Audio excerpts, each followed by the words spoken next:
주 안에서 사랑하는 성도 여러분, 오늘 본문의 말씀을 가지고 그리스도께서 주신 자유라는 제목으로 하나님 말씀을 함께 전하겠습니다.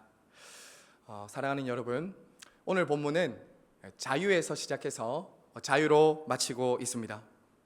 사도 바울이 이 갈라디아서 전체를 통해서 우리에게 전하고 싶은 이 복음의 핵심은 그리스도께서 우리에게 자유를 주셨다라는 것입니다.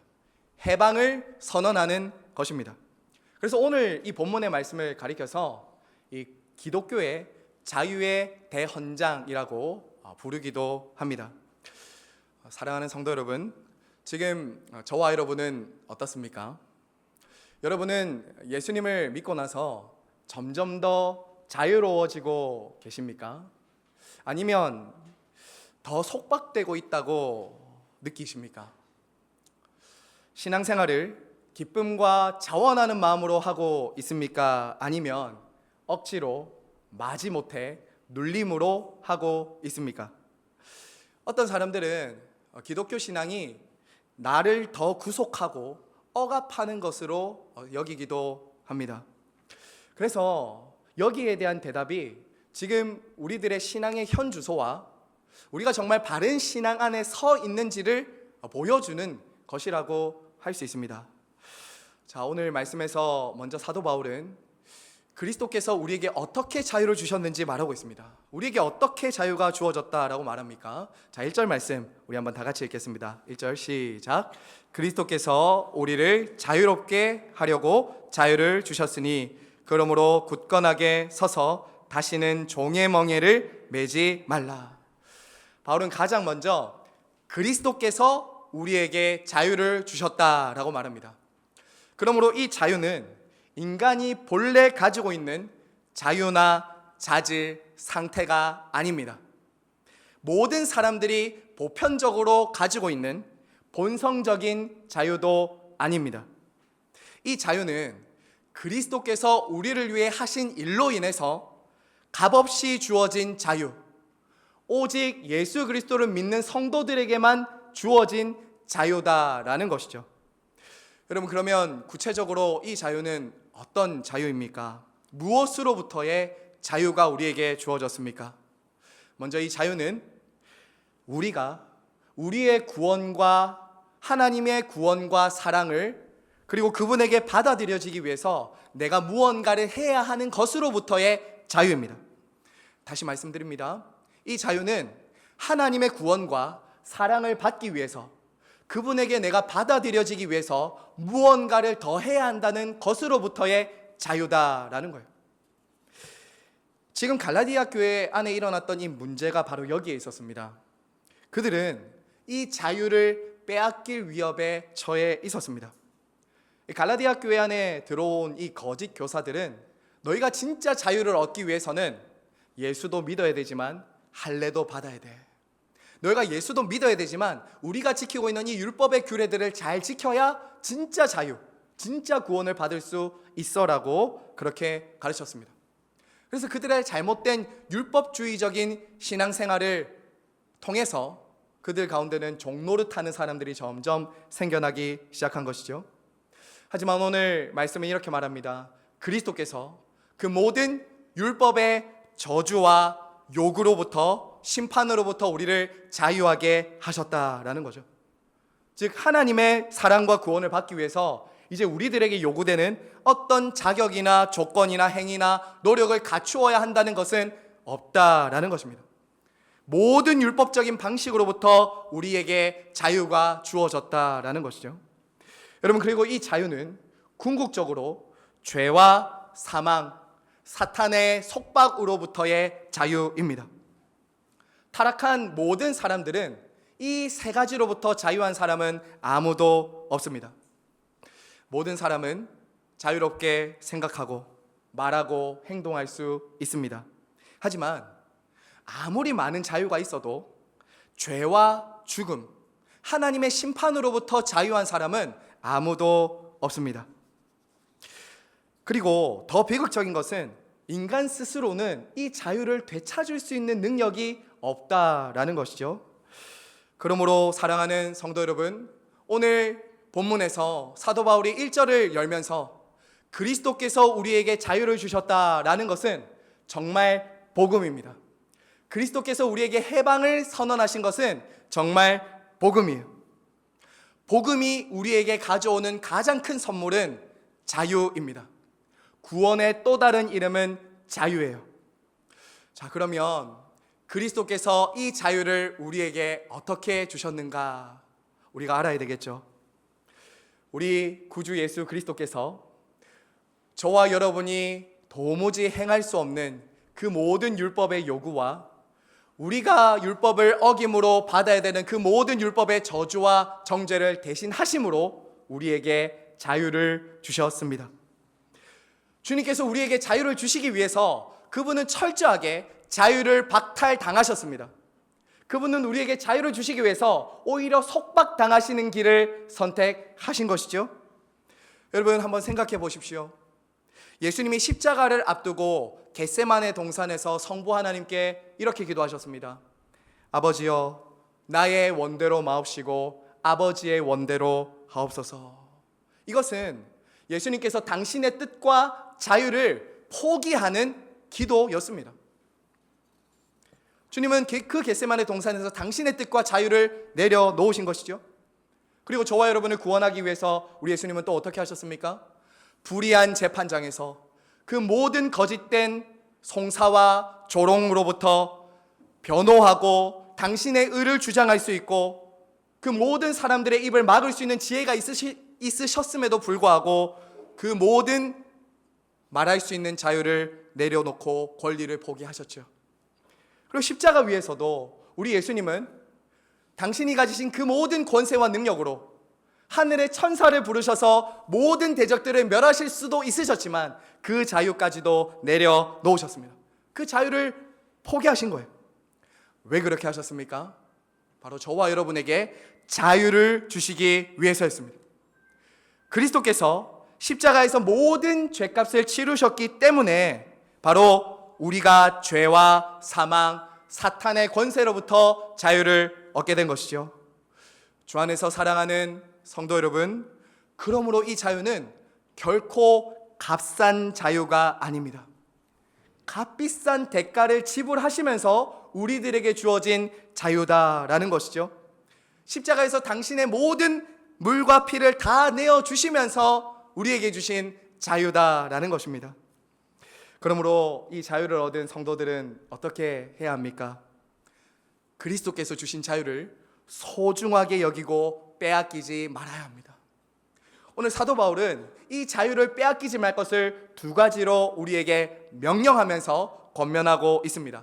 1절을 다시 보시면 첫 번째는 굳건하게 서라라는 것이고 두 번째는 종의 멍에를 매지 말라 하는 것입니다. 이 자유를 지키기 위해서 우리가 해야 될 것은 굳건하게 서는 것과 종의 멍에를 다시 매지 않는 것입니다. 여러분, 여기서 이 굳건하게 서라라는 이 단어는 당시 전쟁 용어였습니다. 전쟁을 할 당시에 적들이 침입하는 것을 막기 위해서 방패를 들고 병사들이 함께 서서는 굳게 서 있는 것입니다. 자리를, 진영을, 대오를 딱 그 자리를 서서 버티고 있는 것이 굳게 서라라는 거예요. 지금 이 굳게 서라는 말은 이런 뜻입니다. 그리스도께서 주신 그 자유와 자유인의 신분에 굳게 서서 끝까지 붙들고 흔들리지 말고 있으라는 것입니다. 다른 어떤 유혹과 다른 어떤 가르침이 너희들에게 주어진다 할지라도 거기를 따르지 말고 굳게 서 있으라는 거죠. 그리고 여기서 말하는 이 종의 멍에를 매지 말라라고 할 때 이 멍에는 당시 농경사회에서 소들에게 굴레를 씌워서 멍에를 씌워서 밭을 갈 때 사용했던 단어가 이 멍에입니다. 그러니까 이 멍에는 소를 통제하기 위해서 씌우는 거였어요. 소를 통제하기 위해서. 그러니까 이 멍에가 의미하는 것이 무엇이겠습니까? 강제와 억압과 속박입니다. 이 멍에가 의미하는 것은 강제와 억압과 속박이에요. 당시 유대인들은 이 멍에를 가리켜서 자신들이 지키는 그 율법의 의무를 마땅히 행해야 하는 것으로 여기면서 멍에라고 불렀습니다. 멍에를 율법이 자신들이 지키는 그 율법의 의무 조항들을 멍에라고 여기고 그렇게 불렀습니다. 여러분, 당시 갈라디아 교회 안에 들어온 이 거짓 교사들이 바로 이런 멍에를 짊어지고 있었다는 거예요. 사람들에게 할례를 받아야 하고 날과 달과 절기를 지켜야 하고 그런 율법의 멍에를 사람들에게 계속 짊어지운 것입니다. 이것이 종교적인 멍에입니다. 자, 그런데 말입니다, 성도 여러분, 오늘날에도 신앙생활을 하는 사람들 가운데는 이러한 멍에를 짊어지고 신앙생활 하시는 분들이 있습니다. 그리스도께서 우리를 위해서 무엇을 하셨는지보다 자기 자신이 무엇을 하는 것에 더 많은 관심을 가지는 사람들이 있습니다. 자기 열심, 자기 노력, 자기 공로, 이것을 더 의지하는 것이죠. 그리고 자신보다 더 못한 사람들을 비난하고 정죄하면서 멍에와 굴레를 씌웁니다. 나처럼 해야 돼, 이렇게 해야 되는 거야 라고 하면서 그리스도께서 우리에게 보여주시고 말씀하신 복음이 아니라 그들이 만들어낸 율법의 요구들을 하는 일들이 일어난다라는 것이죠. 그렇게 신앙생활이 계속 무겁게 멍에를 매는 것처럼 하게 되는 것입니다. 자, 여러분, 그리고 교회뿐만 아니라 이 세상도 역시 우리에게 수많은 멍에를 짊어지우고 있지 않습니까? 사람들의 인정과 평가라는 멍에, 많이 가지고 성공해야 한다는 멍에, 남들보다 더 앞서야 살아남을 수 있다는 멍에, 이 멍에로 인해서 부모와 자녀들은 끊임없이 억압받고 속박당하고 있습니다. 여러분, 이처럼 사람들은 신앙이라는 이름으로든 아니면 세상의 기준으로든 끊임없이 멍에를 메고 살아가고 있다라는 것입니다. 여러분은 지금 어깨에 어떤 멍에를 지금 메고 이 자리에 오셨습니까? 여러분, 예배는 자유가 선포되는 자리입니다. 오늘 예수님께서 이렇게 말씀하시죠. 그리스도께서 우리를 자유케 하셨다. 그처럼 자유 없이 멍에를 메고 죄와 사망과 그 죽음의 진노와 이 세상의 수많은 멍에로부터 자유함이 없었던 이들에게 어떻게 말합니까? 그리스도께서 너희를 자유하게 하셨다. 여러분, 그리스도 안에 있을 때 더 이상 우리는 종처럼 살지 않아도 되는 것입니다.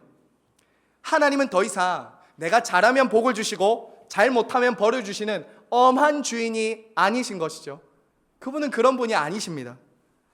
사랑하는 여러분, 그리스도 안에 있을 때 우리는 하나님과 사람들에게 인정과 평가로부터 자유하기 시작합니다. 자유하기 시작해요. 하나님과 사람들의 인정과 평가로부터 자유하기 시작해요. 왜냐하면 우리를 향하신 하나님의 사랑과 우리의 가치는 사람들의 평가나 말, 세상적인 성공에 좌우되지 않는 것이기 때문이에요. 하나님께서 저와 여러분을 예수 그리스도 안에서 의롭다고 선언하신 그 평가와 그 인정은 사람들의 평가나 사탄의 정죄에도 뒤집히지 않는 거예요. 저와 여러분의 실패와 한계와 수많은 연약함에도 불구하고 예수 그리스도 안에 있는 우리를 향하신 하나님의 그 인정과 평가는 바뀌지 않는 거예요. 그러므로 우리는 그 모든 이 세상의 사람들이나 인정의 평가로부터 자유할 수 있는 것이죠. 여러분, 기억하십시오. 우리의 가치는 십자가에 달려 있습니다.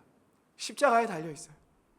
이 세상의 가치나 이 세상 사람들의 어떤 평가에 의해서 씌워진 그 멍에에 그것을 가져서 우리가 자유함을 얻거나 그것에 의해서 우리가 인정받고 버림받는 것이 아니라 그리스도께서 완전히 당신이 짊어지신 십자가에서 짊어지신 그 멍에로 인해서 우리는 자유함을 얻고 우리 모두에게 하나님의 완전한 가치평가, 너는 자유인이다, 너는 내 아들 예수 그리스도만큼이나 값지다 라는 그 자유가 우리에게 선언된 것이죠.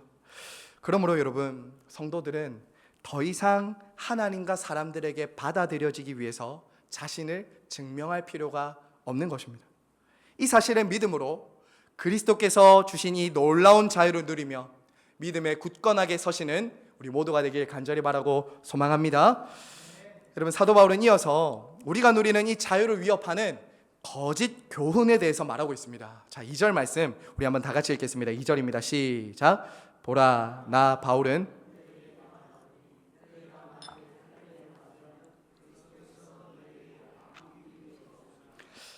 우리가 앞서도 계속 살펴본 것처럼 이 갈라디아 교회 안에 들어온 거짓 교사들은 예수님을 믿는 것을 전면적으로 부인하지는 않았습니다. 예수님을 믿어야 되지만 그것으로는 충분하지 않다는 가르침을 계속한 것입니다. 예수도 믿어야 되지만 하나님께 온전히 받아들여진 참 하나님의 백성이 되려면 할례도 받아야 되고 율법의 규례들을 지켜야 된다라고 말한 것이죠. 자, 여러분, 얼핏 들으면 굉장히 더 열심 있고 책임 있고 성숙한 신앙처럼 들리지 않습니까? 하지만 그 속에는 치명적인 왜곡이 있습니다. 만약 그들의 가르침을 따르게 되면 하나님께 받아들여지는 근거가 그리스도의 십자가가 아니라 나의 행위와 공로에 달려 있는 것이 되기 때문인 것이죠.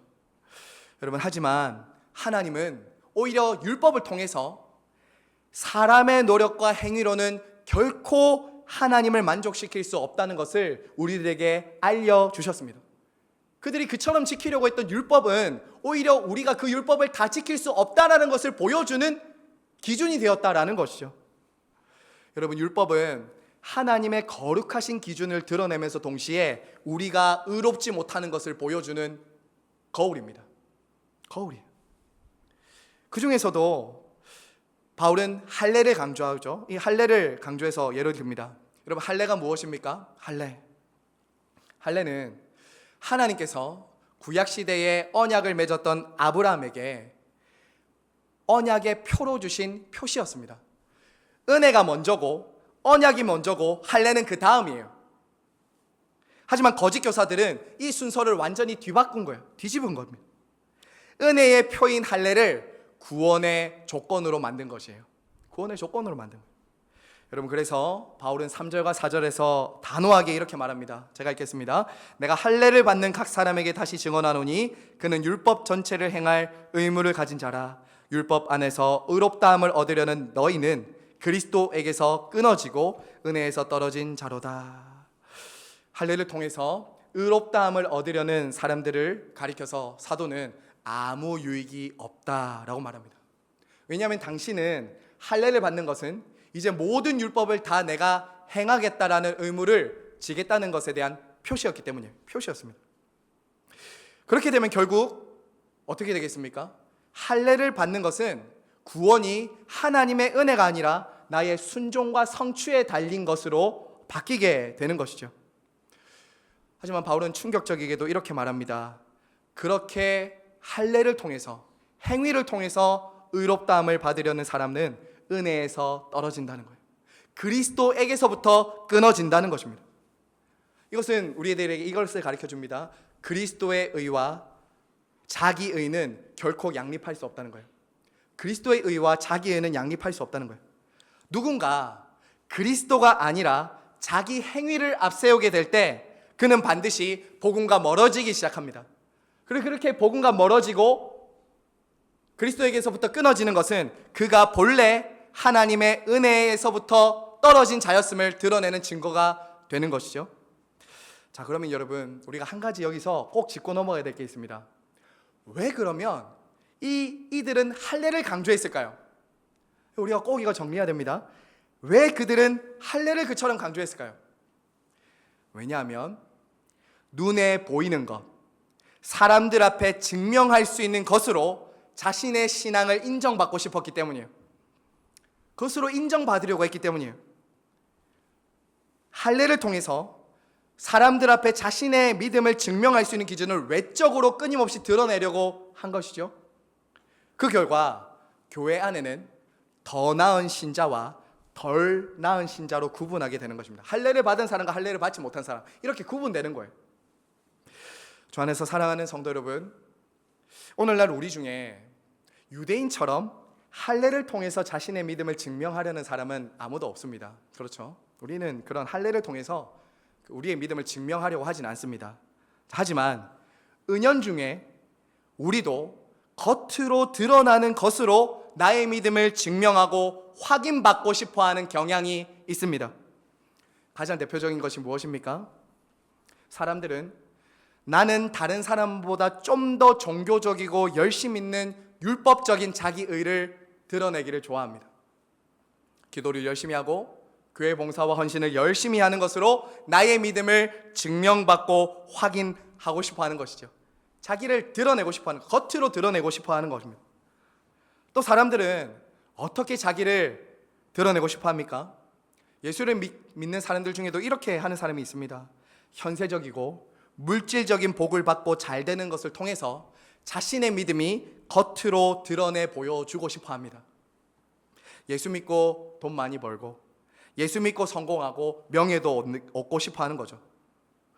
소위 예수 믿고 잘된 사람들의 성공담을 부러워합니다. 자, 그러면 어떻게 될까요? 예수 믿고 고난받고 박해받는 것은 피하고 싶은 것입니다. 피하고 싶은 거예요.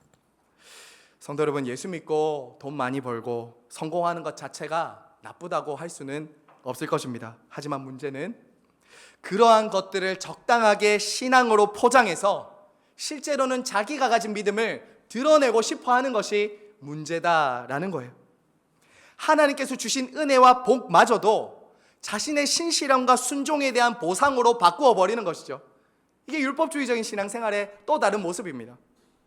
신앙마저도 겉으로 보여지고 드러나는 것으로 끊임없이 평가받고 인정받고 싶어 하는 것이죠. 이러한 것이 오늘날 교회 안에 교묘하게 들어온 거짓 교훈이라고 할 수 있는 것입니다. 사랑하는 여러분, 오늘 바울은 이처럼 교회 안에 들어와 있는, 성도들 안에 들어와 있는 거짓 교훈을 가리켜서 누룩에 비유하면서 말하고 있어요. 여러분 7절부터 이렇게 한번 보십시오. 바울은 이 거짓 교사들이 다름질을 방해하는 자들이다 라고 말하면서 그들의 권면과 가르침은 그리스도에게서부터 난 것이 아니다 라고 말합니다. 그리고 여러분 9절 한번 보십시오. 9절 한번 같이 읽겠습니다. 시작. 적은 누룩이 온 덩이에 퍼지느니라.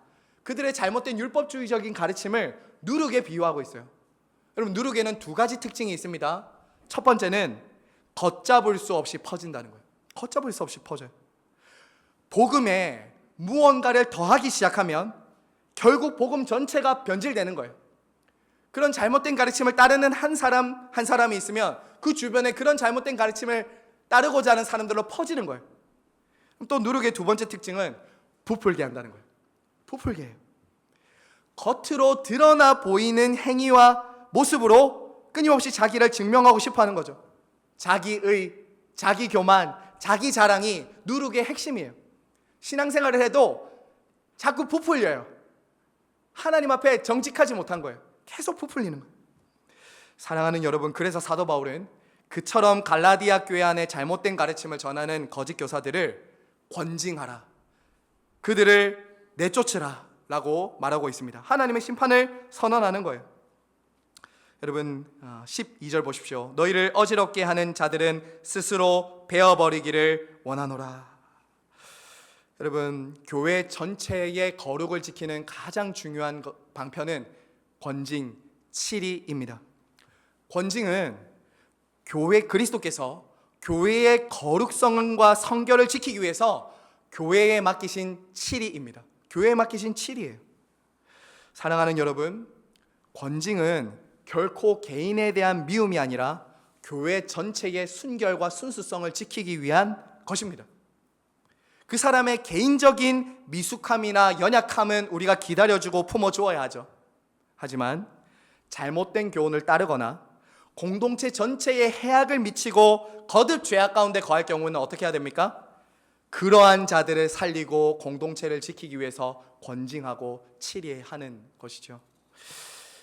사랑하는 성도 여러분, 오늘 그러면 끝으로 바울은 그처럼 그리스도께서 주신 자유를 빼앗는 이 거짓 교사들의 가르침을 배격하면서 동시에 그리스도께서 주신 참된 자유를 얻은 성도들의 모습을 보여줍니다. 자, 여러분 5절 말씀 우리 한번 다 같이 읽겠습니다. 5절입니다. 시작. 우리가 성령으로 믿음을 따라 의의 소망을 기다리노니. 우리가 성령으로 믿음을 따라 의의 소망을 기다린다. 여러분, 여기서 좀 주목해야 될 것은 주어가 바뀌고 있다는 거예요. 주어가. 앞에서는 계속 너희라고 말하고 있었던 이 바울이 할례와 율법의 행위로 얻으려고 지적했던 자들과 그들을 너희라고 불렀다면, 이제 바울은 우리라고 말하면서 참된 성도들과 거짓된 교훈을 따르는 사람들을 구분하고 있습니다. 구분하고 있어요. 여러분, 그럼 그리스도께서 주신 참된 자유를 가진 성도들의 특징이 무엇입니까? 방금 읽었죠? 성령으로 믿음을 따라 의의 소망을 기다리는 것입니다. 좋아하는 사랑하는 성도 여러분, 저와 여러분이 참된 성도인가 그렇지 않은가를 보여주는 것은 무엇으로 나타납니까? 여러분 안에 성령이 계신가 계시지 않은가가 가장 중요한 기준입니다. 겉으로 드러나는 어떤 표시, 외적인 행위가 아닙니다. 정말 교회에 와서 우리가 예배드리고 이 자리에 앉아 있는 것은 너무나도 중요하지만 이것이 여러분이 정말 구원받았다는 것에 대한 모든 것의 표시가 되는 것은 아닙니다. 우리 안에 성령이 계신가 하는 것이 결정적인 거예요. 결정적인 것입니다. 참된 성도는 바로 자신 안에 계신 성령을 의지하고 성령의 감동과 인도하심에 따라 순종하는 것으로 나타난다라는 것입니다. 그렇기 때문에 지금 당장 눈에 보이는 증거를 구하지 않습니다. 지금 당장 눈에 보이는 증거를 구하지 않아요. 겉으로 보여지는 모습이나 현세적이고 물질적인 복이 없어도 그는 믿음을 따라 의의 소망을 기다리는 사람입니다. 여기서 말하는 이 의의 소망은 마지막 날에 저와 여러분이 옳다라고 하나님께 인정함을 받는 의예요. 마지막 날에 옳다 인정함을 받는 의라고요. 여러분 참 위로가 되지 않습니까? 저와 여러분이 이 땅을 살아가면서 성령과 믿음을 따라 살 때 때로는 사람들은 알아주지 않을 수도 있습니다. 때로는 우리에게 믿음이 있다는 것, 예수 믿는다는 것, 그리고 이 자유는 겉으로 드러나는 세상과 같은 화려함은 없을 수도 있어요. 하지만 여러분, 그리고 그러한 믿음 때문에 때로는 고난과 박해와 핍박도 있을 수도 있습니다. 하지만 그것은 믿음이 없다는 증거가 아니라 오히려 여러분에게 믿음과 성령이 있다는 증거라는 것입니다. 오늘 말씀에서도 사도 바울은 그렇게 말하고 있어요. 자신이 참된 사도임을 증거하는 증거를 할례로 말하지 않습니다. 그는 11절과 12절 보시면 그가 당한 핍박을 말해요. 핍박. 11절과 12절 한번 같이 읽겠습니다. 시작. 형제들아, 내가 지금까지 할례를 전한다면 어찌하여 지금까지 박해를 받으리요? 그리하였으면 십자가의 걸림돌이 제거되었으리니 너희를 어지럽게 하는 자들을 베어버리기를 원하노라. 여러분, 지금 사도 바울이 핍박당하는 이유가 무엇입니까? 그가 그리스도의 십자가의 복음을 전했기 때문입니다. 십자가의 복음을 붙들고 십자가의 복음으로 살고 있기 때문에 그가 핍박과 박해를 받은 거예요. 그러므로 사도 바울이 성령의 사람이고 믿음의 사람이었다라는 가장 중요한 증거는 바로 그에게 찾아온 고난이었다라는 것이죠. 여러분, 저와 여러분이 이 땅을 살아가면서 바른 교훈과 복음을 딱 붙들고 살아갈 때 마침내 우리 하나님께서 저와 여러분을 옳다라고 인정하실 때가 있다는 것을 믿으시기를 바랍니다. 여러분, 많은 사람들이 인정해주고 다수가 나를 옳다고 하는 것이 전부 맞는 것이 아닙니다. 때로는 이 세상을 살 때 성도들은 좁은 길로 가야 돼요. 때로는 모두가 인정해주지 않고 때로는 손가락질하고 조롱하는 그 자리로 때로는 가야 될 때도 있어요. 왜요? 그 길이 그리스도께서 가신 길이기 때문에. 그 길이 그리스도께서 가신 길이고 그 길을 가면서 그리스도께서 고난을 받으셨기 때문에, 그리고 모든 믿음의 선배들도 그 길을 가면서 고난받음으로 그 길을 끝까지 갔기 때문입니다. 그리고 마침내 어떻게 됐습니까? 우리 구주께서도, 사도 바울도, 모든 믿음의 성도들도 마침내 옳다 인정함을 받는 의가 있었다라는 것입니다. 사랑하는 성도 여러분, 끝으로 오늘 바울은 참된 자유를 말하면서 성도들에게 나타나는 매우 중요한 열매 하나를 말합니다. 마지막으로 그것이 무엇입니까? 바로 사랑이에요. 사랑. 6절 말씀 다시 보시기 바랍니다. 그리스도 예수 안에서는 할례나 무할례나 효력이 없으되 사랑으로서 역사하는 믿음뿐이니라. 13절은 다 같이 한번 더 읽겠습니다. 13절입니다. 시작. 형제들아, 너희가 자유를 위하여 부르심을 입었으나 그러나 그 자유로 육체의 기회를 삼지 말고 오직 사랑으로 서로 종노릇 하라. 사랑하는 여러분, 그리스도께서 주신 자유, 이 자유는 반드시 사랑의 열매를 맺게 됩니다. 그리스도인들이 가진 자유는 내 마음대로 하고 싶은 대로 하는 것이 자유가 아닙니다. 그것은 방종입니다. 방종은 하나님께서 우리를 지켜주시기 위해서 두신 울타리나 한계와 제한을 넘어서서 마음대로 하려는 거예요. 이게 방종입니다. 방종은 하나님께서 우리를 지켜주시기 위해서 두신 울타리와 한계와 제한을 벗어나서 내 마음대로 하는 것이 방종이에요. 기독교는 그런 방종을 우리에게 말하지 않습니다. 내 마음대로 하면서도 다 잘 될 거야, 이런 것이 기독교 신앙이 아닌 것이죠. 주님께서 우리에게 주신 자유는 어떤 자유입니까? 오늘 분명하게 말씀은 이렇게 말합니다. 서로의 유익을 위해 서로를 사랑하며 종되는 자유다라고 말하죠. 기꺼이 이웃을 위해서 내 자유를 사용하는 자유와 사랑이다라고 말하는 거예요. 그리스도께서 자유를 주셨는데 다시 종이 되라니, 이게 무슨 말이에요? 다시 종이 되라니 무슨 말이에요? 여기서 종이 되라는 것에 전제가 있죠. 전제가 무엇입니까? 오직 사랑으로 종노릇하라라는 거예요. 여러분, 사랑을 해보시면 이게 무슨 뜻인지 알 것입니다. 사랑을 하면, 진짜 누군가를 사랑하면 그 사람의 종이 되고 싶죠? 아닙니까?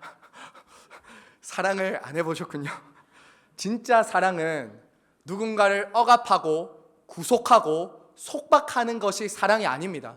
진짜 사랑은 그 상대방을 위해서 나의 자유를 제한하고 그 사람의 잘됨과 복됨을 위해서 나의 자유를 기꺼이 내려놓는 것이죠. 이게 진짜 자유입니다.